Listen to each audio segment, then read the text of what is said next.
Sudah sepekan lebih berlalu setelah polisi menetapkan Mario Dandi Satrio, anak salah seorang pejabat pajak, menjadi tersangka. Kasus penganiayaan Mario terhadap remaja 17 tahun DO membuka tabir kemewahan dan dugaan transaksi tak wajar pejabat di bawah Kementerian Keuangan. Bersama saya Anggita Disastra, inilah delik harta tahta pajak nunggak.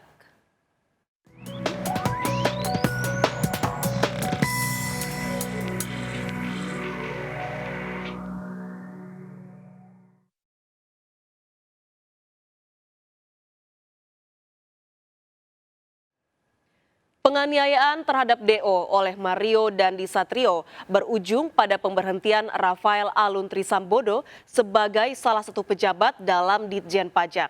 Selain Mario, polisi juga telah menetapkan Shane Lucas yang merekam aksi penganiayaan sebagai tersangka. Dan kini AG, kekasih Mario, juga telah ditetapkan sebagai tersangka. Menariknya, kasus ini justru mengungkap kemewahan harta para pejabat yang diduga bersumber dari keuangan yang mencurigakan. Berikut penelusuran tim delik RCTI, Naomi Tobing dan Widya Bayujati.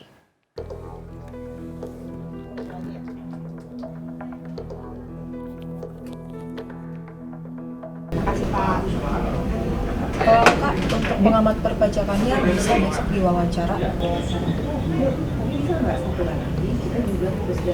Oke, di depan rumah orang yang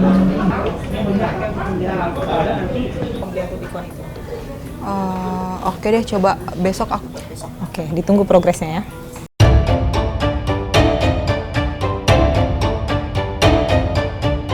Kasus penganiayaan yang melibatkan mantan anak Direktorat Jenderal Pajak Mario Dandi dan korban atas nama David Ozora pada pertengahan Februari 2023 telah memasuki babak baru.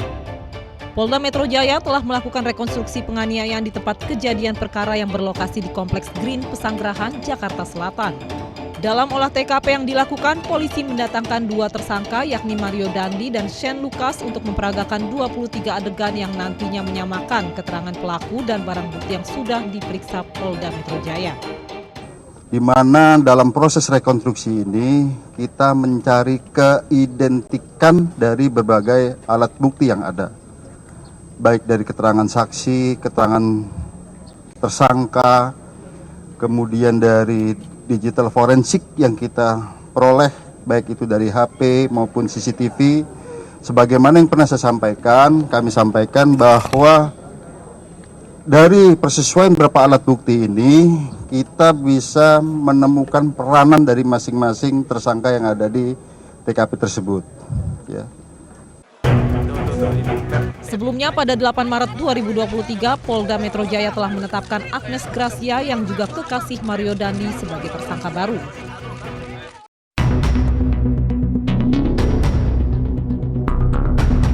Setelah dirawat hampir 3 minggu di salah satu rumah sakit di Jakarta, kini kondisi David Ozora sudah mengalami peningkatan setelah sebelumnya mengalami koma dan dirawat intensif di ruang ICU.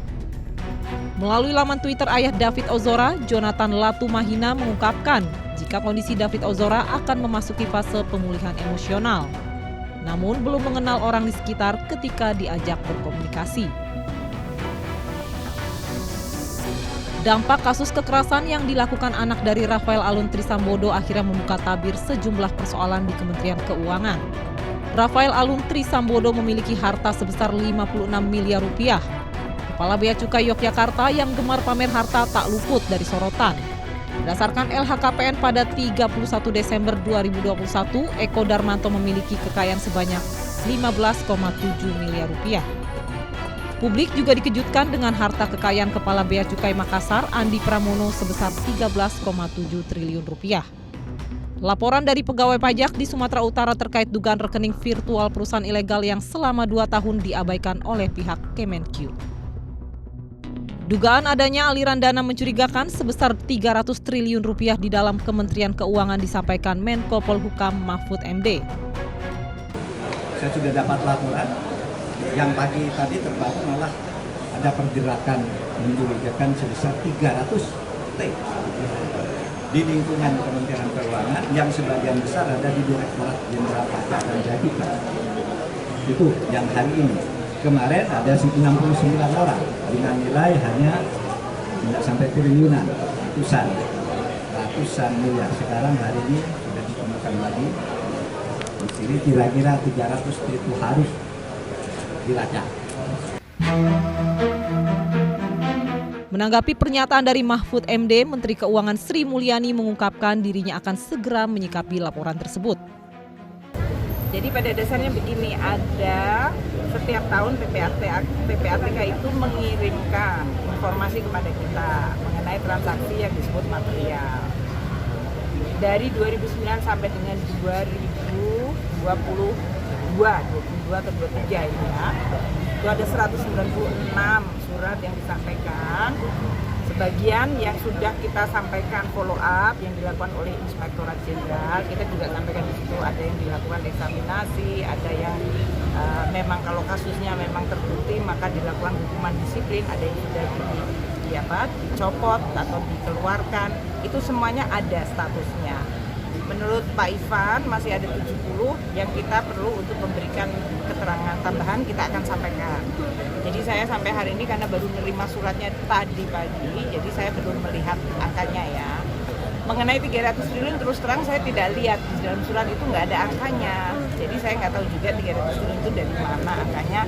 Nanti saya akan kalau kembali lagi ke Jakarta, saya akan bicara lagi dengan Pak Mahfud dan juga Pak Ivan, angkanya itu dari mana. Sehingga saya juga bisa punya informasi yang sama. Perilaku tak wajar oknum pegawai pajak sudah lama menjadi bangkai busuk yang tercium bau tak sedapnya. Seperti halnya kepemilikan harta jumbo pegawai pajak yang dinilai tak wajar. Diketahui Rafael memiliki sejumlah aset yang menjadi sumber kekayaan. Tim Delik melakukan penelusuran ke salah satu aset perumahan elit seluas 6,5 hektar yang bernama Green Hill, Manado yang diduga digarap oleh istri Rafael. Pada tim Delik, Chris selaku warga perumahan yang sudah tinggal 13 tahun mengaku tidak pernah bertemu dengan sosok Rafael Alun Trisambodo.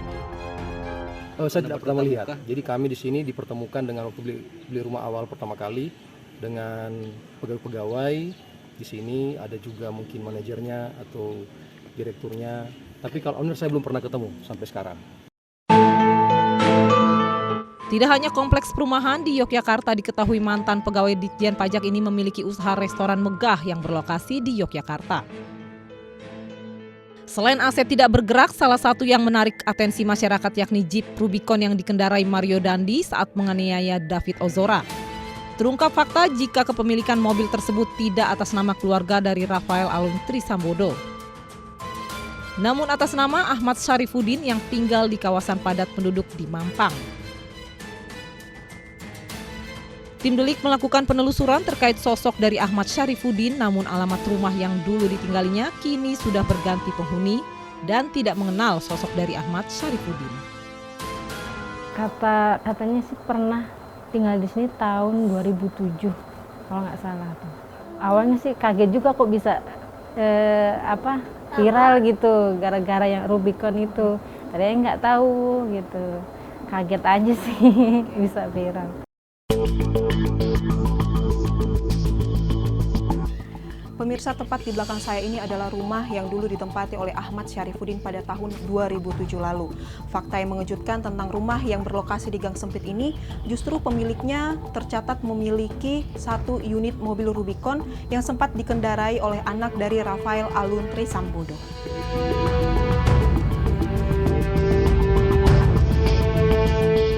Pelaporan dugaan pengemplang pajak sebelumnya telah dilakukan Busrok Antoni, seorang pegawai pajak di Direktorat Jenderal Pajak Sumatera Utara II, wilayah Pematang Siantar. 2 tahun lalu, Busrok Antoni Marlon meminta Sri Mulyani untuk mundur dari jabatannya.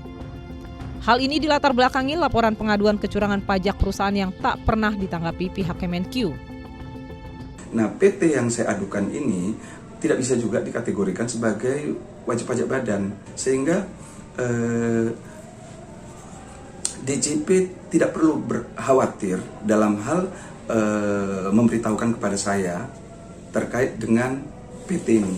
Itu karena PT bodong ini tidak masuk kategori definisi wajib pajak, karena memang dia sendiri pun bukan PT badan, karena memang tidak punya akte dan merupakan bodong. Karena sudah ditindaklanjuti, saya merasa output dari telah ditindaklanjuti ini seperti apa, tidak ada. Kemudian saya eskalasikanlah ke Ibu Menteri Keuangan melalui email Wise, ya, melalui email Wise, di mana seiring dengan berjalannya waktu terus saya secara maraton itu menanyakan tindak lanjut yang pada akhirnya dinyatakan pengaduan saya telah dilimpahkan ke OJK, di mana OJK menyatakan bahwa mereka tidak memiliki surat tersebut.